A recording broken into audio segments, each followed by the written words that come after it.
সন্ধ্যার নাস্তায় যদি থাকে এরকম একটা লোভনীয় খাবার তাহলে আর কিছু লাগে বলেন। একদম কম সময়ে ঘরে থাকা সামান্য উপকরণ দিয়েই তৈরি করে নিয়েছি লোভনীয় এই খাবারটি। এতটা নরম তুলতুলে হয়েছে, খেতে হয়েছিল ভীষণ মজার। তো ঝটপট চলুন আমরা চলে যাই রান্নার রেসিপিতে।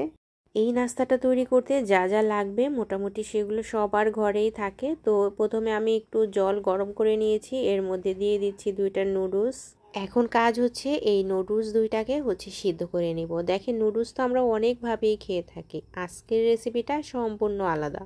এখন এই তো নুডলসটা সিদ্ধ করে ফেলবো, আর বেশি সিদ্ধ করব না, মোটামুটি 3-4 মিনিটের মতো একটু ফুটিয়ে নিব। এরপরে এটাকে ঝাঁঝরিতে ঢেলে জলটাকে ভালো করে ছেঁকে নিব, যাতে নুডলসের মধ্যে কোনো জল না থাকে। জলটাকে ভালোভাবে ছেঁকে এরপরে ঠান্ডা করে নিব। তো এদিকে একটা বাটি নিয়েছি, নুডলসটা ঠান্ডা হয়ে গিয়ে পুরো নুডলসটাকে বাটির মধ্যে নিয়ে নিলাম।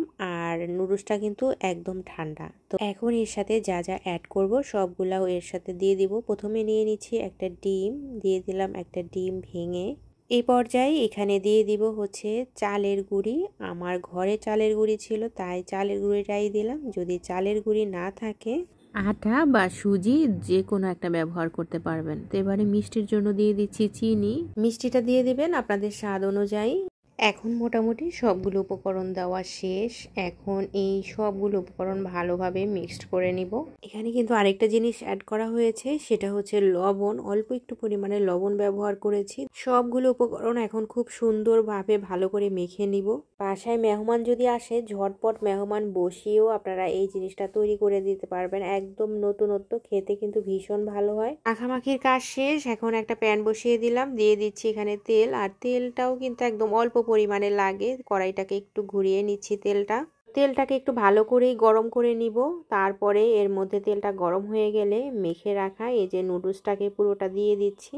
নুডলসটাকে দেওয়ার পরে একদম পাতলা করে পুরো কড়াইটা ছড়িয়ে দিব, যাতে এটা একদম পাতলা হয়।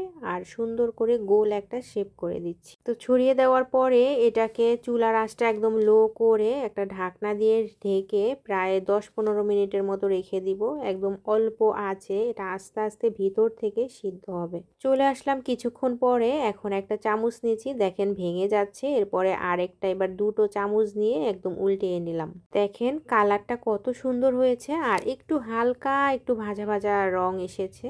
তো এই সাইডটাও 5-10 মিনিটের মতো একটু চুলার উপরে লো আঁচে রেখে ভাজা ভাজা করব। এবার নামিয়ে ফেললাম। দেখেন এই যে একটু পিস পিস করে নিচ্ছি।